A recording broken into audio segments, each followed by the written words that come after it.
Cristo e sua justiça.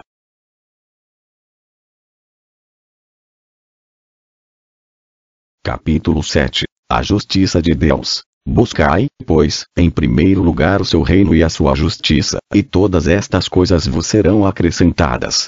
Mateus 6:33.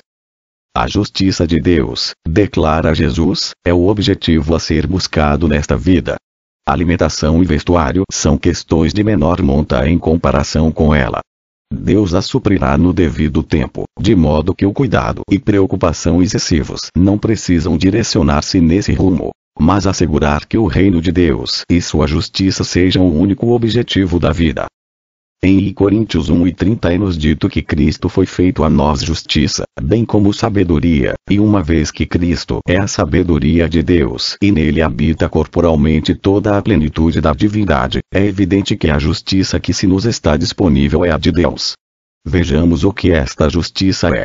No Salmo 119, 172, o salmista assim se dirige ao Senhor: a minha língua celebre a tua lei, pois todos os teus mandamentos são justiça. Os mandamentos são justiça, não simplesmente no abstrato, mas são a justiça de Deus. Como comprovação, leia o seguinte: levantai os vossos olhos para os céus, e olhai para a terra embaixo, porque os céus desaparecerão como o fumo, e a terra envelhecerá como um vestido, e os seus moradores morrerão como mosquitos, mas a minha salvação durará para sempre, e a minha justiça não será anulada. Ouvi-me, vos que conheceis a justiça, vós, povo, em cujo coração está a minha lei. Não temais o opróbrio dos homens, nem vos turbeis por causa das suas injúrias. Isaías 51, 6, 7. O que aprendemos disso? Que aqueles que conhecem a justiça de Deus são as pessoas em cujo coração está a sua lei, e, portanto, que a lei de Deus é a justiça de Deus. Isso pode ser provado novamente, como segue. Toda injustiça é pecado. 1 João 5,17. Todo aquele que pratica o pecado também transgride a lei, porque o pecado é transgressão da lei. 1 João 3, 4. Pecado é transgressão da lei, e é também injustiça. Portanto, pecado e injustiça são idênticos. Mas se injustiça é transgressão da lei, justiça deve ser obediência à lei. Ou, para colocar a proposição em fórmula matemática: injustiça igual pecado. 1 João 5,17. Transgressão da lei igual pecado. 1 João 3, 4. Portanto, segundo o axioma de que duas coisas iguais à mesma coisa são idênticas entre si, temos injustiça igual transgressão da lei, que vem a ser uma equação negativa. A mesma coisa, declarada em termos positivos, seria justiça igual obediência à lei. Agora, que lei tem sua obediência representando justiça, com a desobediência a ela, significando pecado? Trata-se daquela lei que declara: não cobiçarás, pois o apóstolo Paulo nos diz que esta lei o convenceu do pecado. Romanos 7, 7. A lei dos 10 mandamentos, pois, é a medida da justiça de Deus. Sendo ela a lei de Deus e constituindo a justiça, a rebelião contra a lei de Deus é rebelião contra a justiça de Deus. Uma vez que a lei é a justiça de Deus, uma transcrição de seu caráter, é fácil ver que temer a Deus e guardar os seus mandamentos é o dever de todo homem. Eclesiastes 12:13. Que ninguém pense que o seu dever será restringido se confinado aos 10 mandamentos, pois eles são bastante amplos. A lei é espiritual, e abrange muito mais do que pode ser discernido por um leitor comum. Ora, o homem natural não aceita as coisas do Espírito de Deus, porque lhe são loucura, e não pode entendê-las porque elas se discernem espiritualmente. 1 Coríntios 2:14. A extraordinária abrangência da lei de Deus pode ser reconhecida somente por aqueles que com oração meditam sobre ela. Alguns poucos textos bíblicos serão suficientes para mostrar-nos algo de sua amplitude. No Sermão do Monte, Cristo declarou: ouvistes que foi dito aos antigos: não matarás, e quem matar estará sujeito a julgamento. Eu, porém, vos digo que todo aquele que sem motivo se irar contra seu irmão estará sujeito a julgamento, e quem proferir um insulto a seu irmão estará sujeito a julgamento do tribunal, e quem lhe chamar tolo estará sujeito ao inferno de fogo. Mateus 5:21, 22. E novamente, ouviste que foi dito: não adulterarás. Eu, porém, vos digo: qualquer que olhar para uma mulher com intenção impura, no coração já adulterou com ela. Isto não significa que os mandamentos não matarás e não adulterarás são imperfeitos, ou que Deus agora requeira um grau maior de moralidade de parte dos cristãos do que o fazia quanto ao seu povo que eram os judeus. Ele requer a mesma coisa de todos os homens em todas as épocas. O Salvador simplesmente explicou esses mandamentos e revelou-lhes a espiritualidade. Ante a acusação não expressa dos fariseus de que ele estava ignorando e solapando a lei moral, ele respondeu declarando que veio para estabelecer a lei, e que ela não poderia ser abolida, e daí expôs o verdadeiro significado da lei de um modo que os convenceu de que a estavam ignorando e desobedecendo.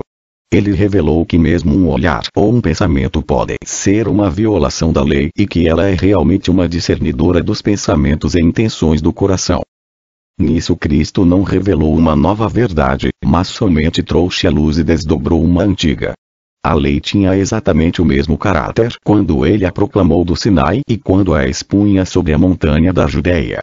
Quando, em tons que abalaram a terra, ele declarou: não matarás, queria dizer: não abrigueis rancor no coração, não permitais a inveja, nem a contenda, nem qualquer coisa que seja remotamente relacionada com o assassinato.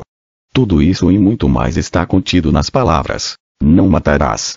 E isto era ensinado nas palavras inspiradas do Velho Testamento, pois Salomão demonstrou que a lei trata de coisas invisíveis, bem como de coisas visíveis, quando escreveu: de tudo o que se tem ouvido, a suma é: teme a Deus e guarda os seus mandamentos, porque isto é o dever de todo homem. Porque Deus há de trazer a juízo todas as obras até as que estão escondidas, quer sejam boas, quer sejam más. Eclesiastes 12:13 minutos e 14 segundos. O argumento é este: o juízo repassa toda coisa secreta. A lei de Deus é o padrão no juízo, determina a qualidade de cada ato, se bom ou mau. Portanto, a lei de Deus proíbe o mal em pensamento, bem como em ação. Assim, a conclusão de toda a questão é de que os mandamentos de Deus contêm o dever todo do homem. Tomemos o primeiro mandamento: não terás outros deuses diante de mim. O apóstolo nos fala sobre alguns cujo Deus é o ventre.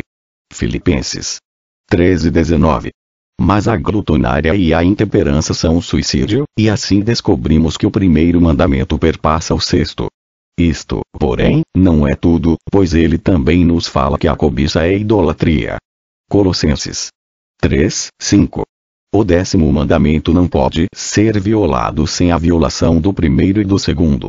Em outras palavras, os 10 mandamentos coincidem com o primeiro, e descobrimos que o decálogo é um círculo tendo uma circunferência tão grande quanto o universo, e contendo em si o dever moral de cada criatura. Em resumo, é a medida da justiça de Deus, que habita a eternidade. Sendo esse o caso, a correção da declaração de que os que praticam a lei hão de ser justificados é óbvia. Justificar significa tornar justo ou revelar-se alguém como sendo justo. Agora, é evidente que a perfeita obediência a uma lei perfeitamente justa constituiria alguém como uma pessoa justa. Deus designou que tal obediência devesse ser prestada à lei por todas as suas criaturas, e desse modo a lei foi ordenada para a vida. Romanos 7:10. Mas para alguém ser julgado um praticante da lei seria necessário que tivesse observado a lei em sua medida plena a cada instante de sua vida. Se ficasse aquém disso, não poderia ter dito que praticara a lei. Não poderia ser um praticante da lei se a tivesse cumprido somente em parte. É um triste fato, portanto, que em toda raça humana não haja cumpridores da lei, pois tanto judeus quanto gentios estão todos debaixo do pecado, como está escrito: não há justo, nem sequer um, não há quem entenda, não há quem busque a Deus. Todos se extraviaram, a uma se fizeram inúteis. Não há quem faça o bem, não há nenhum sequer. Romanos 3:9-12. A lei fala a todos que estão dentro de sua esfera, e em todo o mundo não há ninguém que possa abrir a boca para livrar-se da acusação de pecado que ela levanta contra si. Toda a boca é calada e todo mundo se apresenta culpado diante de Deus. Verso 19. Pois todos pecaram e carecem da glória de Deus. Verso 23. Portanto, embora os que praticam a lei hão de ser justificados, é também verdade que ninguém será justificado diante dele por obras da lei, em razão de que pela lei vem o pleno conhecimento do pecado. Verso 20. A lei, sendo santa, justa e boa, não pode justificar um pecador. Noutras palavras, uma lei justa não pode declarar que aquele que a viola é inocente. Uma lei que justificasse um homem ímpio seria uma lei ímpia. A lei não deve ser desprezada por não justificar pecadores. Pelo contrário, deve ser exaltada por tal respeito. O fato de que a lei não declare os pecadores justos, ou não dizer que os homens a guardaram e quando eles a violaram, é evidência suficiente de ser boa. Os homens aplaudem um juiz terreno incorruptível. Seguramente, eles deveriam magnificar a lei de Deus, que não dará falso testemunho. A lei é a perfeição da justiça e, portanto, é forçada a declarar o triste fato de que nenhum representante da raça de Adão cumpriu os seus requisitos. Ademais, o fato de que cumprir a lei é simplesmente o dever do homem demonstra que quando ele fica aquém dela no simples requisito nunca poderá preencher. As exigências de cada preceito da lei são assim amplos, a lei inteira é tão espiritual, que um anjo não poderia prestar-lhe mais do que obediência. Sim, adicionalmente, a lei é a justiça de Deus, uma transcrição de seu caráter, e uma vez que o seu caráter não pode ser diferente do que é, segue-se que mesmo o próprio Deus não pode ser melhor do que a medida da bondade requerida por sua lei. Ele não pode ser melhor do que é e a lei declara que é. Que esperança, pois, de que alguém que haja falhado, mesmo no único preceito, possa acrescentar bondade extra para preencher a medida plena? Aquele que tenta fazê-lo estabelece diante de si a tarefa impossível de ser melhor do que Deus exige, sim, até mesmo melhor do que Deus. Mas não é simplesmente num particular que os homens falharam. Eles ficaram aquém em toda a extensão. Todos se extraviaram, a uma se fizeram inúteis. Não há quem faça o bem, não há nenhum sequer. Não somente é assim, mas é impossível que homens caídos, com suas faculdades enfraquecidas, façam até mesmo um simples ato que corresponda ao perfeito padrão. Esta proposição não requer prova adicional, a não ser uma reiteração do fato que a lei é a medida da justiça de Deus.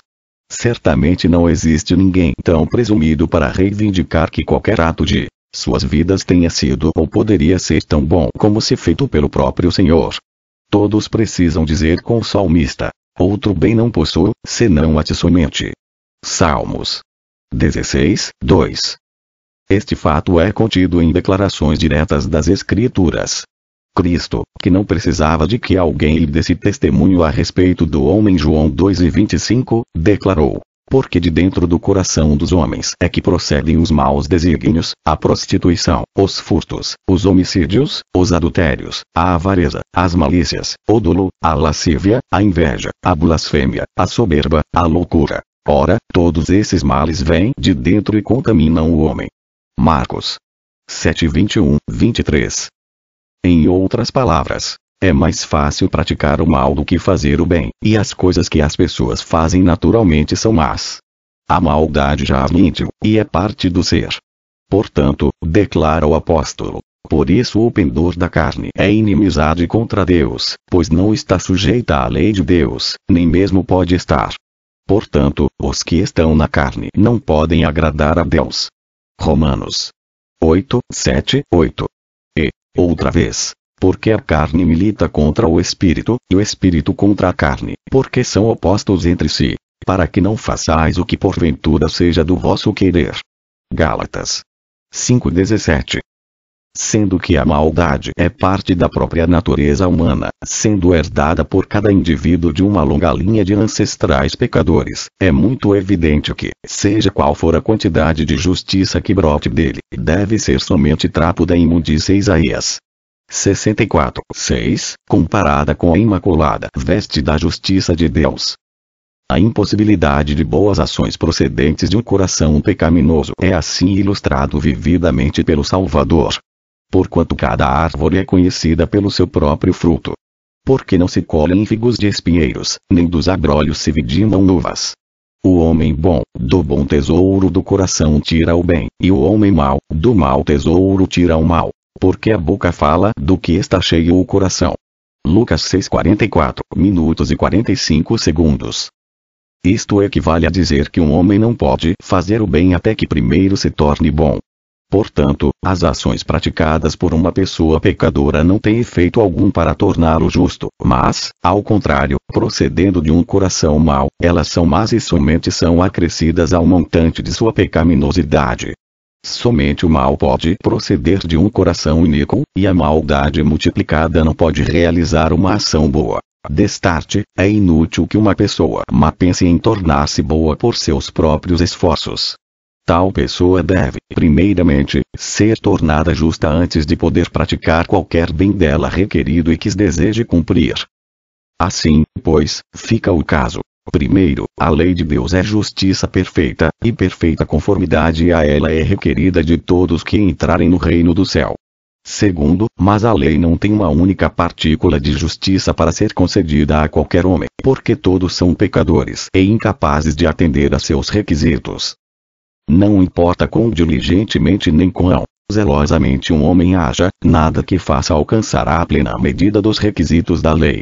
Ela é por demais elevada para que o alcance. Não pode obter justiça pela lei. Pelas obras da lei nenhuma carne será justificada. Que condição deplorável!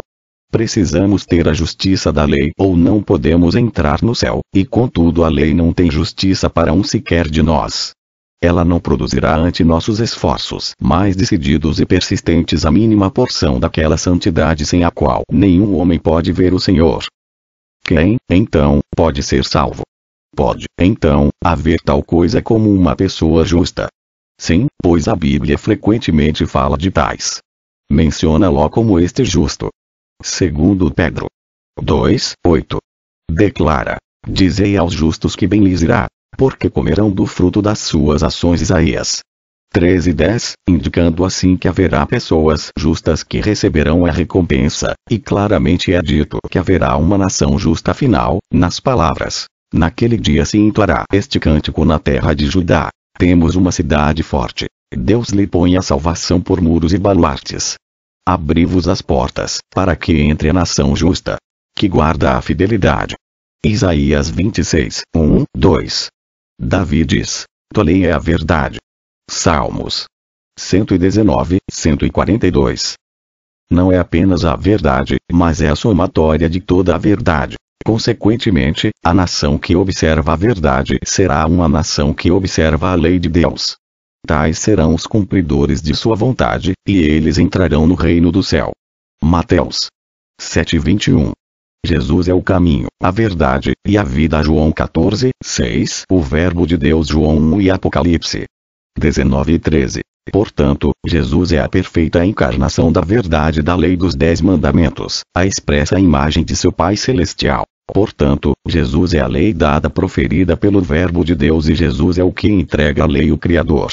Prepare-se. Jesus está voltando.